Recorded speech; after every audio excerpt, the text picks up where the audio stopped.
শীতের সকাল সন্ধ্যায় এই ইস্তেগফার ৩০০ বার পড়লে আল্লাহ তার ভাগ্য তার হাতে দিয়ে দেবেন আর বলেন, তোমার যেভাবে ইচ্ছা সেভাবে তোমার ভাগ্য পরিবর্তন করো।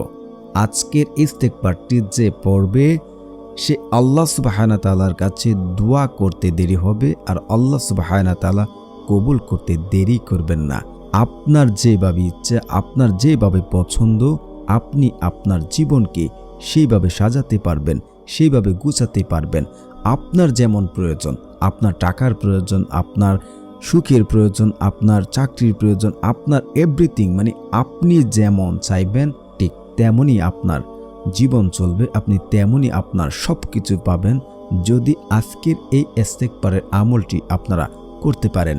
এই ইস্তেগফার পরে একজন রুটিওয়ালা মুস্তাজাবুদ দাওয়া হয়েছেন।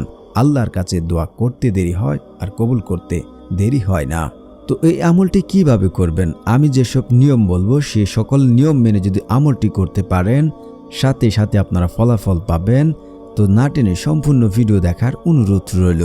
তো যারা এখনও চ্যানেলটি সাবস্ক্রাইব করেননি প্লিজ চ্যানেলটি সাবস্ক্রাইব করে দেবেন। এই ইস্তেগফারটি এত দামি, যে ব্যক্তি এই ইস্তেগফারের আমল করবে সে ব্যক্তি মুস্তাজাবুদ দাওয়া হয়ে যাবে। মুস্তাজাবুদ দাওয়া তাদেরকে বলা হয় যে ব্যক্তি আল্লাহর কাছে কোনো কিছু চাওয়ার জন্য হাত তুলতে দেরি হবে আর আল্লাহ কবুল করতে দেরি করেন না। আপনি এই ইস্তেগফার পরে আল্লাহর কাছে যা চাইবেন, আপনার জীবনকে যেভাবে সাজাতে চাইবেন ঠিক আপনি সেইভাবেই সাজাতে পারবেন। তো আমলটি আমাদেরকে ভালো করে করতে হবে, কিছু নিয়ম কিছু শর্ত রয়েছে, এগুলো মেনে আমল করতে হবে। আর আমি হাদিস থেকেও বলে দিচ্ছি আমলটা কিভাবে করতে হয় আর কতটা গুরুত্বপূর্ণ। ইস্তেগফার এমন এক আমল যা মানুষকে আল্লাহর কাছে মুস্তাজাবুদ দাওয়া বানিয়ে দেয়। আর মুস্তাজাবুদ দাওয়া হলো এমন ব্যক্তি যে ব্যক্তি দোয়া করতে দেরি কিন্তু সে দোয়া কবুল করতে মুহূর্তেও দেরি হয় না।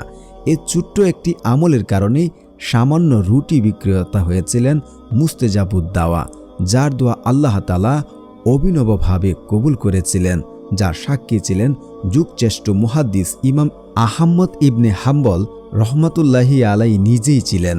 হযরত আব্দুল্লাহ ইবনে আব্বাস রাদিয়াল্লাহু আনহু থেকেও বর্ণিত রয়েছে, রাসূল সাল্লাল্লাহু আলাইহি ওয়াসাল্লাম বলেন, যদি কেউ বেশি বেশি আল্লাহর কাছে ক্ষমা চায় আল্লাহ তাআলা তাকে সকল প্রকার দুশ্চিন্তা থেকে মুক্তি দান করেন, হতাশ ও দুশ্চিন্তা থেকে পরিত্রাণ দান করেন, তাকে এমন উৎস থেকে রিজিক দান করেন যা সে কল্পনা করতে পারবে না। সে কল্পনাই করতে পারবে না যে আল্লাহ সুবহানাহু ওয়া তাআলা তাকে এমন উৎস, এমন জায়গা থেকে রিজিক দিচ্ছেন।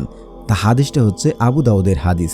অন্য এক হাদিসে রাসূল সাল্লাল্লাহু আলাইহি ওয়াসাল্লাম বলেন, যে ব্যক্তি তার পাপাচারের জন্য ইস্তেগফারের মাধ্যমে নিয়মিত আল্লাহ তাআলার কাছে ক্ষমা চাইবে, আল্লাহ তাআলা তার দারিদ্রতা ঘুচিয়ে দেবেন, তাকে সব বিপদ আপদ থেকে রক্ষা করে সচ্ছলতা নিরাপদ দান করবেন। সে আল্লাহর রহমতে এমন উৎস থেকে রিজিক প্রাপ্ত হবে যা সে কল্পনাও করেনি। এই ইস্তেগফারটি এতটা দামি, এতটা গুরুত্বপূর্ণ। এই ইস্তেগফার পড়লে আল্লাহ সুবহানাহু ওয়া তাআলা আপনাকে যত বিপদ আপদ থেকে তিনি নিজে আপনাকে পথ দেখিয়ে দেবেন এবং আপনার জীবনে অভাব থাকলে অভাব দূর করে আপনাকে টাকা পয়সা দিয়ে ভরিয়ে দেবেন। কারণ আল্লাহ সুবহানাহু ওয়া তাআলা ক্ষমাকারীকে পছন্দ করেন। আল্লাহ সুবহানাহু ওয়া তাআলা পবিত্র কোরআনে বলেন, উদউনি আস্তাজিব লাকুম, তোমরা আমাকে স্মরণ করো আমি তোমাদেরকে স্মরণ করিব। তো আল্লাহকে যদি আমরা স্মরণ করি আল্লাহ আমাদেরকে স্মরণ করেন, যদি আমরা মজলিসে স্মরণ করি আল্লাহ আমাদেরকে এর চেয়ে বড় মজলিসে স্মরণ করেন। মানে আল্লাহ সুবহানাহু ওয়া তাআলা কখনো কোনো বান্দাকে খালি হাতে ফেরত দেন না। আজকের এই আমলটি যদি আপনি করতে পারেন আপনি মুস্তাজাবুদ দাওয়া হয়ে যেতে পারেন। আর যদি মুস্তাজাবুদ দাওয়া হয়ে যেতে পারেন তাহলে আল্লাহর কাছে আপনি যাই চাইবেন তাই পাবেন। আপনার জীবন আপনি যেভাবে সাজাতে চান ঠিক সেইভাবে সাজাতে পারবেন। আপনার যেমন প্রয়োজন ঠিক তেমনই হবে যদি আপনি মুস্তাজাবুদ দাওয়া এই আমলটি করে হতে পারেন। তো আমলটি আমরা সকাল সন্ধ্যায় এই ইস্তেগফারটি পড়ব। আমলটি আমরা কি করে করব? আমলটি করতে হলে আপনাকে প্রথমে এই বিষয়গুলি মানতে হবে, এই 4টি বিষয়। তা হচ্ছে, আমল করে তাড়াহুড়া করা যাবে না। যদি আপনি তাড়াহুড়া করেন যে আমল দিয়ে কেন ফলাফল পাচ্ছি না, তাহলে আপনার দোয়া কবুল হবে না, আমল দ্বারা ফলাফল পাবেন না। তো তাড়াহুড়া করা যাবে না। দ্বিতীয়ত, আত্মীয় সম্পর্ক চিহ্নিত করা কোনো দোয়া যে হে আল্লাহ আমি অমুককে পছন্দ করি না, সেজন্য আমার সামনে না আসে, এমন সকল দোয়া থেকে বিরত থাকতে হবে। তৃতীয়ত হচ্ছে হালাল খাবার আপনাকে খেতে হবে। যদি আপনি হালাল খাবার খেতে পারেন ইনশাল্লাহ আপনার দোয়া কবুল হবে 100% গ্যারান্টি, কোনো বাধা নেই। চতুর্থত হচ্ছে আপনাকে অবশ্যই 5 ওয়াক্ত নামাজ আদায় করতে হবে। 5 ওয়াক্ত নামাজ যদি আপনি পড়েন আল্লাহ তাআলা আপনার জীবন থেকে অভাব অনটন তিনি দূর করে দেবেন এবং অভাব দূর করে তিনি রিজিকের ব্যবস্থা করে দেবেন যদি 5 ওয়াক্ত নামাজ আমরা করতে পারি। এই ছিল কিছু শর্ত। এখন আমরা আমলটি কিভাবে করব। আমলটি আমরা করতে হলে প্রথমে আমরা আজকের যে আমলটি করব তা হচ্ছে আমরা মেসওয়াক করে নেব। মেসওয়াকের বহুত গুণাগুণ এবং বহুত ফজিলত রয়েছে, সেই বিষয়ে আলোচনা করতে যাচ্ছি না। তো আমরা প্রথমে মেসওয়াক পড়ে নেব, তারপরে আমরা উজু করে নেব, কারণ আল্লাহ সুবহানাহু ওয়া তাআলা পছন্দ করেন, তিনি পবিত্রতাকে পছন্দ করেন। তো উজু করে নেব, তারপরে আমরা দুরূদ শরীফ পাঠ করিব। দুরূদ না পড়লে আপনি যতই দোয়া করেন আপনার দোয়া আকাশে গিয়ে ঝুলন্ত অবস্থায় থাকবে, সে দোয়া কখনোই কবুল করা হবে না, কখনোই কবুল করা হয় না। তো দুরূদ পড়ার চেষ্টা করবেন।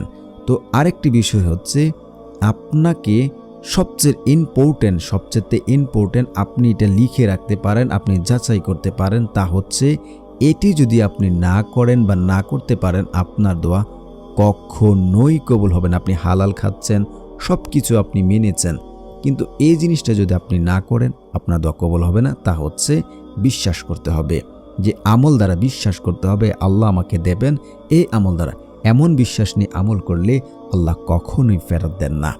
তো আমরা যে জায়গায় ছিলাম তা হচ্ছে দুরূদ পড়ে নেবেন। সবচেয়ে ভালো হয় আপনারা যদি দুরূদে ইব্রাহিম পড়ে নেন তাহলে খুবই ভালো হয়।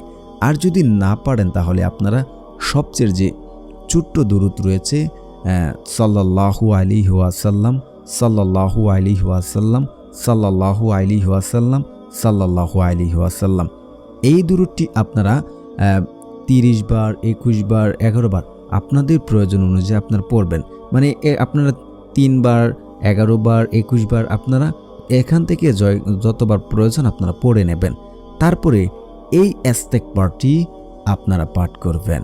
ইস্তেগফারটা আমি স্ক্রিনে দিয়ে রাখছি। তো বন্ধুরা, যাদের মন মানসিকতা ভালো থাকে আল্লাহ সুবহানাহু ওয়া তাআলা তাদেরকে দেন, আর যাদের মন মানসিকতা ভালো আমি আশা করব তারা আমার এই চ্যানেলটি সাবস্ক্রাইব করে দেবেন।